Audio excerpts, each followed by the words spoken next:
આજે આપણે ધોરણ નંબર 11 માં જે આપણે 6 ત્રિકોણમિતીય વિધેયો આપણે ભણીએ છીએ સાઇન, કોસ, ટેન, કોટ, સેક અને કોસેક.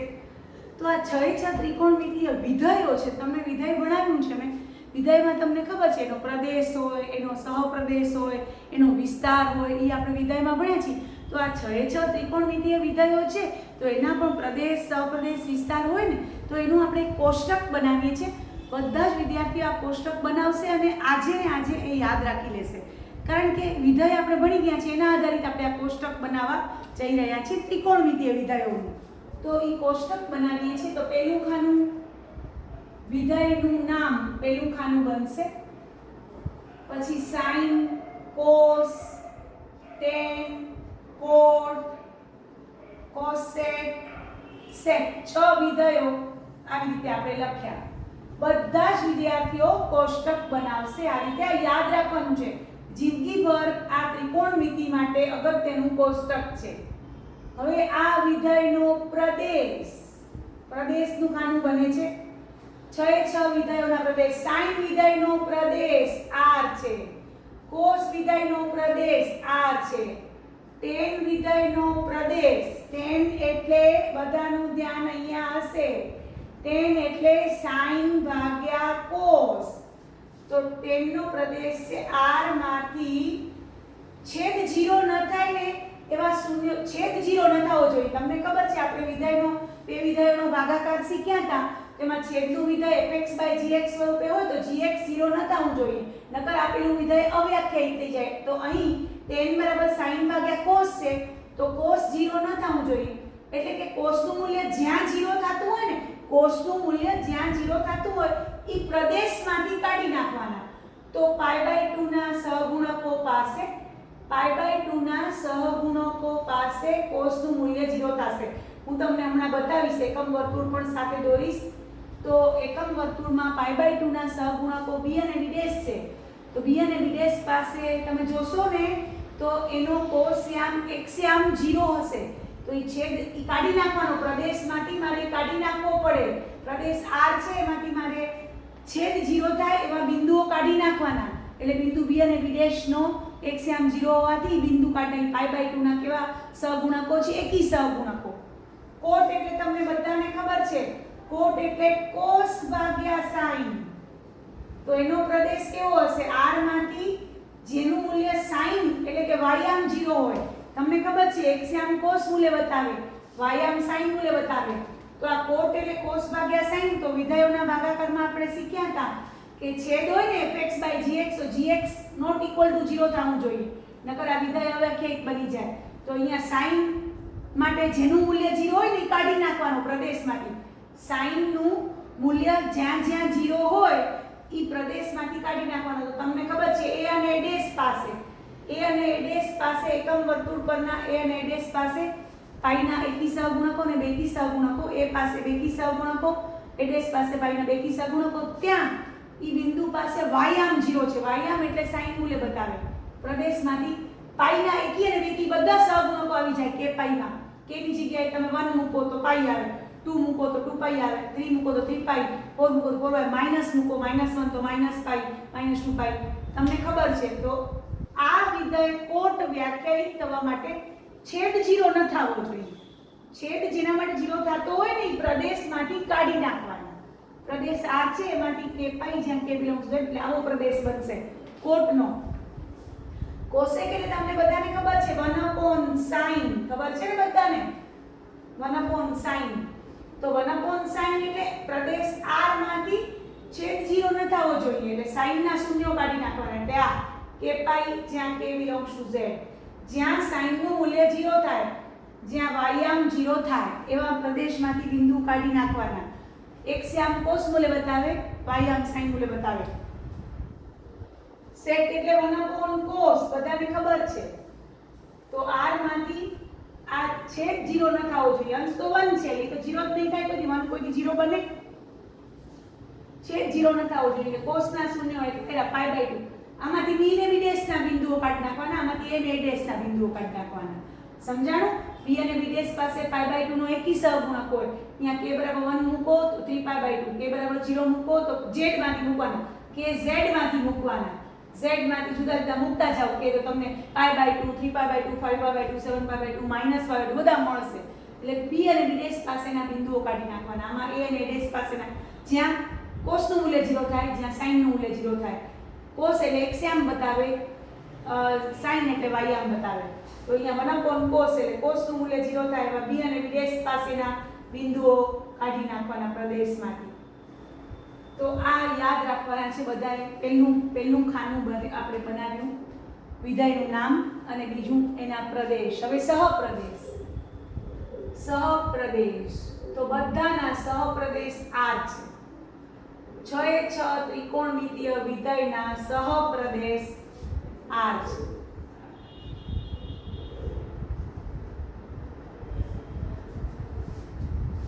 બરોબર. હવે વિસ્તારનું ખાનું આવ્યું. વિસ્તાર તમને બધાને ખબર છે ને વિસ્તાર કોને કહેવાય? વિસ્તાર એટલે પ્રદેશના પ્રત્યેક ઘટકને અનુરૂપ સહપ્રદેશનો જે અનન્ય ઘટક મળે ને તો એ વિસ્તારમાં આવશે. સહપ્રદેશમાંથી તો બની જશે એ વિસ્તારનો ઘટક. આપણે ભણી ગયા છીએ વિધેયમાં. તો આ sin નો વિસ્તાર છે સમૃદ્ધ અંતરાલ -1 થી 1. સમૃદ્ધ અંતરાલો ખાસ અંતરાલ બહુ ધ્યાનથી દોરજો. cos નો વિસ્તાર પણ સમૃદ્ધ અંતરાલ -1 થી 1. tan નો વિસ્તાર r, cot નો વિસ્તાર r. cosec નો વિસ્તાર r માઈનસ વિવૃત અંતરાલ -1 થી 1. sec નો વિસ્તાર r માઈનસ વિવૃત અંતરાલ -1 થી 1. આ લખ્યું. હવે અહીંયા હું હજી પણ એક ટોપિક લખું છું. શૂન્યોનો ગણ. જ્યાં sin નું મૂલ્ય 0 થાય, cos નું મૂલ્ય 0 થાય એવા બિંદુઓનો ગણ, શૂન્યોનો ગણ. તો sin નું મૂલ્ય એટલે કે y આમ 0 થાય એવા બિંદુ a અને a' આવે છે. ત્યાં π ના એકી અને બેકી સહગુણકો છે. તો sin ના શૂન્યોનો ગણ એટલે જ્યાં sin નું મૂલ્ય 0 થતું હોય. તમને ખબર છે sin 0 0, sin π 0, sin 2π 0, sin 3π 0, sin 4π 0. બધી જગ્યાએ કેવી જગ્યાએ કે બિલોંગ ટુ z માંથી મૂકતા જાઓ તો sin નું મૂલ્ય 0 થાય છે. એને sin ના શૂન્યો કહેવાય. આના દ્વારા sin ના શૂન્યો મળશે જે a અને a' પાસે આવશે. cos ના શૂન્યો એટલે b અને b' પાસે આવશે. તમને ખબર છે બિંદુ b અને b' પાસે x આમ 0 છે એટલે કે cos ના શૂન્યો આવશે π/2 ના એકી સહગુણકો 2k + 1π/2 જ્યાં k બિલોંગ ટુ z. આ બધા જ બિંદુ પાસે cos નું મૂલ્ય 0 થશે જે b અને b' પાસે આવે છે એકમ વર્તુળ પર. આ a અને a' પાસે આવે છે, આ b અને b' પાસે આવે છે. હવે અહીંયા ધ્યાન જો tan એટલે sin ભાગ્યા cos. જો cos તો 0 થશે નહીં તો હવે કોણે 0 થવું પડે? અંશે. છેદ તો 0 કોઈ દી નહીં થાય કારણ કે અવ્યાખ્યાયિત થઈ જાય. તો આ tan ક્યારે 0 બને? જ્યારે અંશ 0 બને. tan એટલે sin ભાગ્યા cos. છેદ તો 0 કોઈ દી નહીં થાય. તો હવે આને 0 પોતાને બનવું છે તો ઈ sin ના શૂન્યો બનાવશે. tan ના શૂન્યો બરાબર sin ના શૂન્યો. tan ના શૂન્યો બરાબર sin ના શૂન્યો. બધા સમજો અહીંયા ધ્યાનથી. આ tan એટલે sin ભાગ્યા cos છે. છેદ કોઈ દી 0 થશે નહીં તોય આને 0 થવું છે તો અંશ 0 થાય તો થાય. છેદ તો 0 થશે નહીં તો અંશને 0 કરીએ તો 0 ભાગ્યા કંઈ પણ સંખ્યા એટલે શું આવે? 0. તો tan ના શૂન્યો એટલે sin ના શૂન્યો. એવી રીતે અહીંયા જો અહીંયા એકદમ ધ્યાન. cot એટલે cos ભાગ્યા sin. છેદ તો 0 થશે નહીં નગર અવ્યાખ્યાયિત થઈ જાય. આ કે છે મારે 0 બનવું છે, cot કે છે તો cos ના શૂન્યો. અંશને 0 થવું પડે. છેદ તો 0 થશે જ નહીં, નક્કી જ છે. તો cot ના શૂન્યો બરાબર cos ના શૂન્યો. cot ના શૂન્યો બરાબર cos ના શૂન્યો. ત્યાં cot નું મૂલ્ય 0 થાય, cos નું મૂલ્ય 0 થાય. એટલે b અને b' પાસેના બિંદુઓ પાસે π/2 ના એકી સહગુણકો બતાવે છે. અને cosec એટલે 1/sin. હવે અહીંયા ધ્યાન આપો. આ કે છે મને 0 થવું છે, cosec કે છે મને 0 થવું છે. છેદ તો 0 થશે નહીં અને 1 કોઈ દી 0 થાય? છેદ 0 નહીં થાય. cosec નો અંશ છે 1, 1 તો કોઈ દી 0 થાય નહીં. હાલો 1 0 થઈ ગયું બને નહીં તો આના 0 નો ગણ phi આવશે. આના શૂન્યો જ નહીં મળે. cosec ના શૂન્યનો ગણ phi. શું કામ? અહીંયા ધ્યાન આપો. છેદ કોઈ દી 0 નહીં થાય. અંશ 1 કોઈ દી 0 થાય નહીં. ત્યાં 1 એટલે 0 એમ બધા આપણે ભણ્યા નથી. શૂન્યનો ઘન 5, એવી રીતે સેકના શૂન્યનો ઘન પણ 5, કારણ કે કોસ તો 0 થશે નહીં, છેદ તો 0 થશે નહીં, અંશ તો 1 છે, 1 કોઈ દી 0 હોય ન હોય, એટલે સેકના શૂન્યનો ઘન પણ 5 થાય. અને હવે એક વસ્તુ આપણે મુખ્ય આવર્તમાન આપણે જોઈએ છે. તો મુખ્ય આવર્તમાન એટલે શું? તો ઈ ગાળામાં મૂલ્યો, વિધેયના મૂલ્યો આવર્તિત, પુનરાવર્તિત થાય, જે હું તમને હમણાં એકમ વર્તુળ પર બતાવીશ. તમે અત્યારે કોષ્ટક યાદ રાખી લેજો. sin નું મુખ્ય આવર્તમાન 2π છે, છેલ્લું ખાનું હું બતાવીશ તમને. cos નું મુખ્ય આવર્તમાન 2π છે, tan નું અને cot નું π છે મુખ્ય આવર્તમાન, અને વળી sec અને cosec ના મુખ્ય આવર્તમાન 2π છે. મુખ્ય આવર્તમાન હંમેશા ધન હોય, લઘુત્તમ ધન સંખ્યા. ઈ શું બતાવે છે જે તમને હવે એકમ વર્તુળ પર દોરીને બતાવું છું. તો બધા વિદ્યાર્થીઓ આ આખું કોષ્ટક અત્યારે ને અત્યારે તમે જેવો વિડિયો જુઓ ત્યારે તમે આ લખી લેજો, પાકું કરી લેજો. મેં તમને ટ્રીક પણ શીખાવી કે કઈ રીતે પ્રદેશ લેવાય, કઈ રીતે વિસ્તાર આપ્યો છે, કઈ રીતે શૂન્યો આપ્યા છે. મુખ્ય આવર્તમાનની ટ્રીક હવે બતાવું છું એકમ વર્તુળ ઉપર. તો આ બધું તમે લખી લીધું હશે. હવે હું એકમ વર્તુળ દોરવા જઈ રહી છું. એકમ વર્તુળ પર આ બધું બતાવું છું. એકમ વર્તુળ પર વિસ્તાર બતાવીશ, એકમ વર્તુળ પર શૂન્યો બતાવીશ, એકમ વર્તુળ પર મુખ્ય આવર્તમાન પણ બતાવીશ. બરોબર? તો હું એકમ વર્તુળ દોરવા જઈ રહી છું. તો બધા ધ્યાનથી જોશે. એકમ વર્તુળ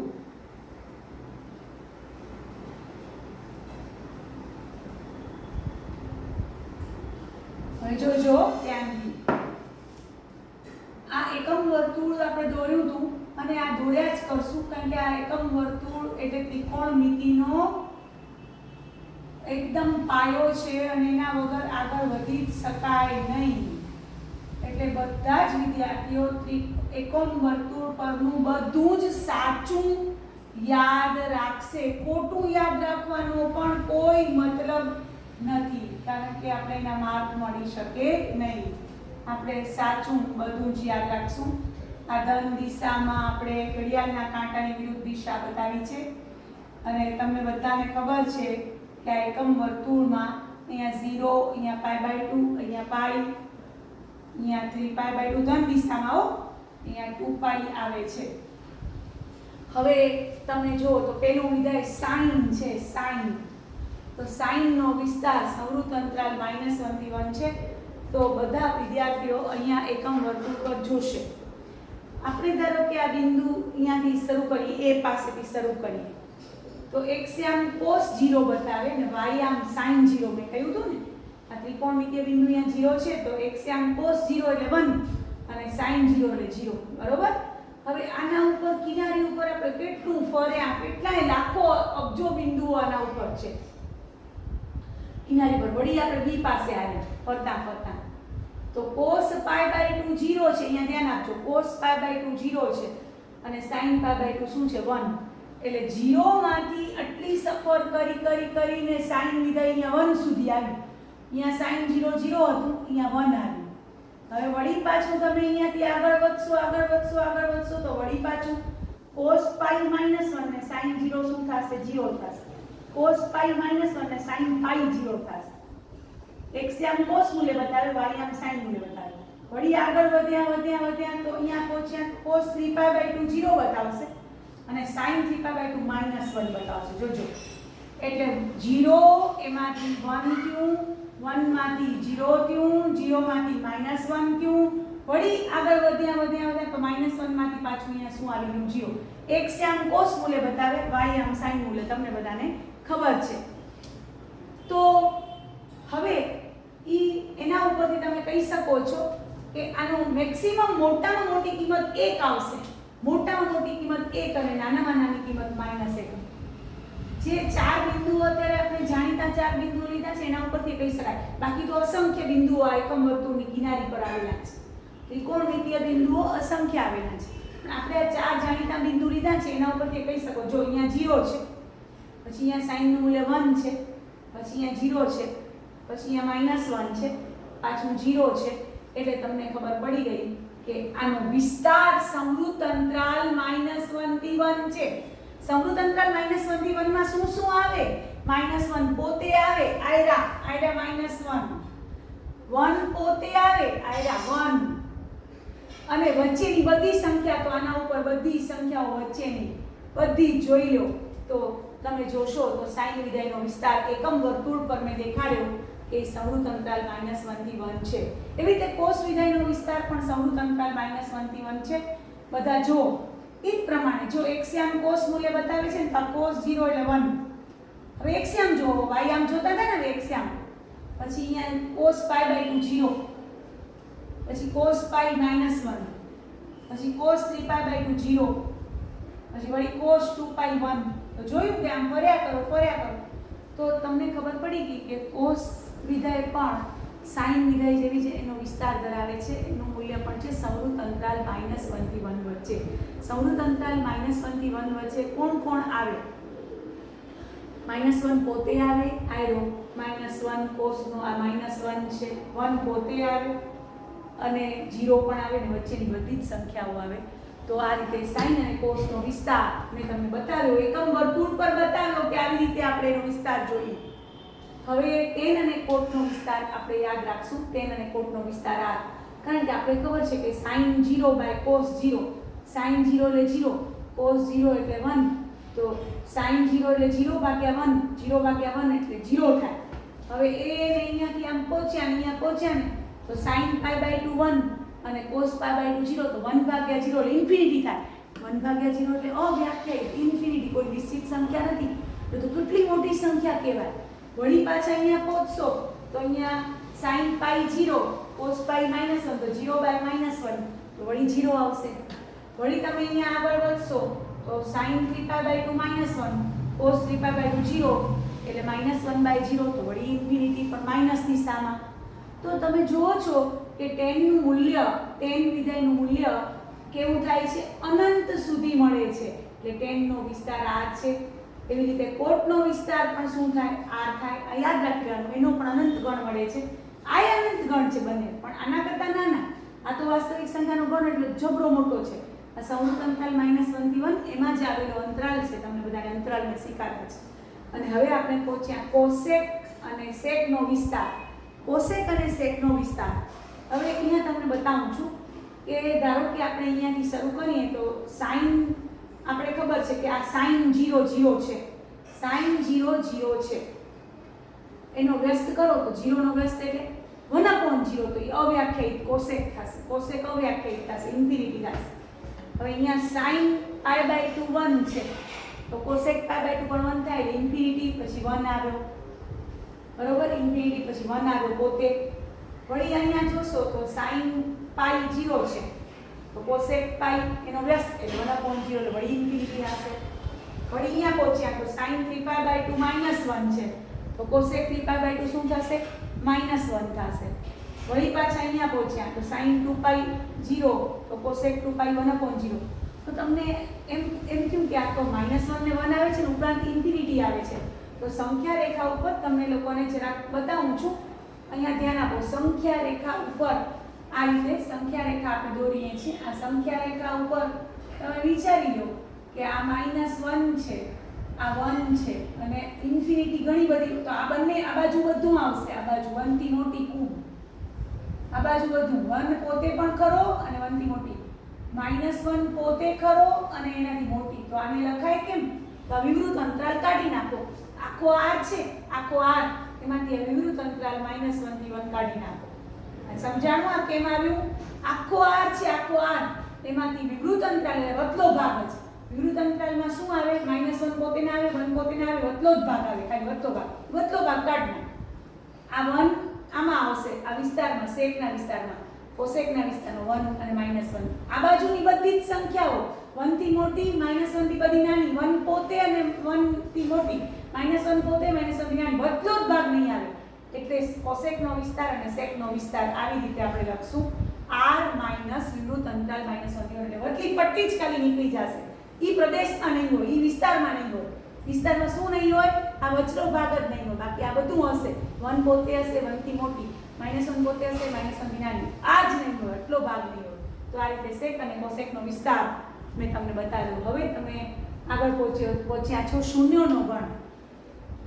શૂન્ય એટલે શું? તો ઈ વિધેયનું મૂલ્ય શૂન્ય થાતું હોય.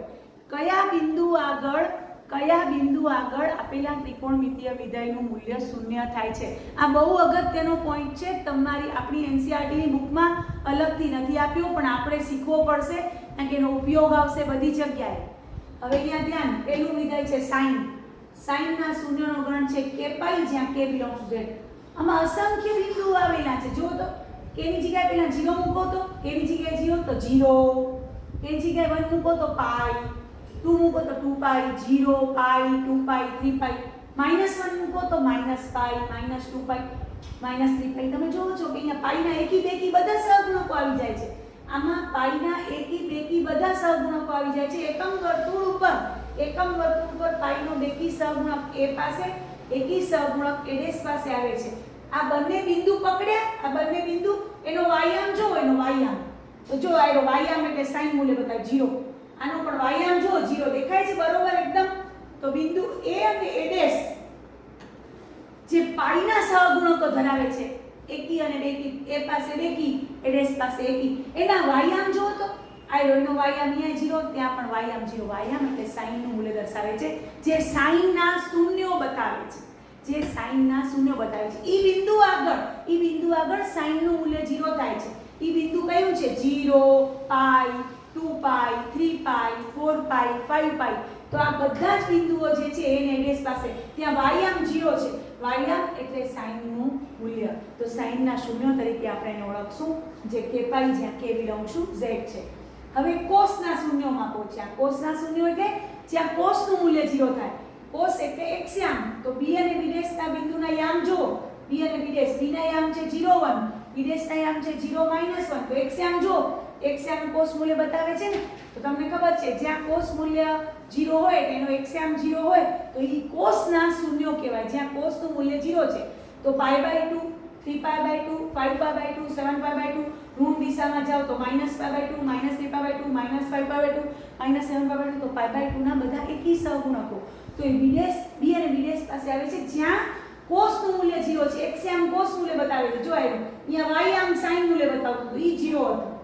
તો a અને a' વાળા બિંદુઓ સાઈનના શૂન્યો બતાવતા હતા. b અને b' વાળા બિંદુઓ છે ઈ કોસના શૂન્યો બતાવે છે. તો એટલે ઈ π/2 ના એકી સહગુણકો છે.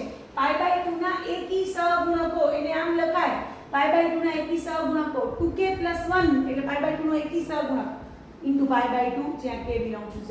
તો જે b અને b' પરના બિંદુઓ બતાવે છે જ્યાં કોસનું મૂલ્ય 0 છે. હા, હવે આપણે પહોંચ્યા છીએ તો tan ના શૂન્યો. હવે વિધેય આવ્યું tan. tan ના શૂન્યો એટલે શું? તો tan એટલે આપણે ખબર છે sin ભાગ્યા cos. tan એટલે આપણે ખબર છે sin ભાગ્યા cos. એમાં તમને ખબર છે કે છેદ તો 0 થવો ન જોઈએ, કારણ કે નકર વિધેય હવે આખે થઈ જાય તો અંશ 0 થશે. આ tan ને 0 થવું છે, tan ના શૂન્યો ગોતવા છે. તો tan ના શૂન્યો માટે tan ના શૂન્યો બરાબર sin ના શૂન્યો. cos તો 0 થશે જ નહીં, એટલે tan ના શૂન્યો બરાબર sin ના શૂન્યો. તો આ sin ના શૂન્યો જે હતા ઈ જ tan ના શૂન્યો છે. અને તમે જોશો ને તો tan પાઈ, tan 2 પાઈ, જો tan 2 પાઈ જો sin 2 પાઈ / cos 2 પાઈ, sin 2 પાઈ 0, cos 2 પાઈ 1, 0/1 એટલે શું થાય? 0. તો તમને ખબર પડી ગઈ કે tan ના શૂન્યો બરાબર sin ના શૂન્યો. એવી રીતે cot એટલે cos ભાગ્યા sin, cot એટલે cos ભાગ્યા sin, બરોબર. તો છેદ તો શૂન્ય થાય નહીં, એટલે અંશને કોસે શૂન્ય થવું પડે. એટલે કોટના શૂન્યો બરાબર કોસના શૂન્યો. કોસના શૂન્યો એટલે 2k + 1 π/2, જ્યાં k બિલોંગ્સ ટુ z. જોઈ લો અહીંયા cos π/2 0 થાય, sin π/2 1 થાય. 0/1 એટલે શું આવશે? 0. એટલે કોસના શૂન્યો જે છે ઈ જ કોટના શૂન્યો છે, ઈ હું તમને બતાવવા માંગુ છું. અને કોસેક અને સેકમાં, કોસેક એટલે તમને ખબર છે કે 1/sin થાય અને sec એટલે 1/cos થાય. તો તમને ખબર છે કોસેકના શૂન્યો ગોતવા માટે છેદ તો 0 થવો ન જોઈએ અને અંશ તો 1 છે. 1 તો કોઈથી 0 ન થાય, એટલે આ કોસેકના શૂન્યો જ મળતા નથી. છેદ 0 ન થઈ શકે, 1 કોઈથી શૂન્ય થાય નહીં, તો કોસેકના શૂન્યનો ગણ શું થશે? પાઈ થશે. અને એવી જ રીતે sec એટલે 1/cos કહેવાય. અને એમાં પણ cos 0 થાય નહીં, કારણ કે છેદ તો 0 થાય નહીં. 1 કહેશે હું શું કામ 0 થાઉં? તો આમાંથી કોઈ 0 ન હાલે, એટલે આના શૂન્યો જ ન મળે. એટલે કોસેક અને સેકના ગણનો શૂન્યનો ગણ પાઈ થાય છે. એમાં કોઈ બિંદુઓ આવી શકતા નથી. તો આ રીતે આજે આપણે એકમ વર્તુળ પર ત્રિકોણમિતીય વિધેયો 6 ત્રિકોણમિતીય વિધેયના પ્રદેશ, સહપ્રદેશ, વિસ્તાર અને શૂન્યો દર્શાવતા શીખ્યા. તો તમને મારો વિડીયો પસંદ આવ્યો હોય તો લાઈક કરજો, શેર કરજો અને મારી ચેનલને સબસ્ક્રાઈબ કરજો. Thank you very much.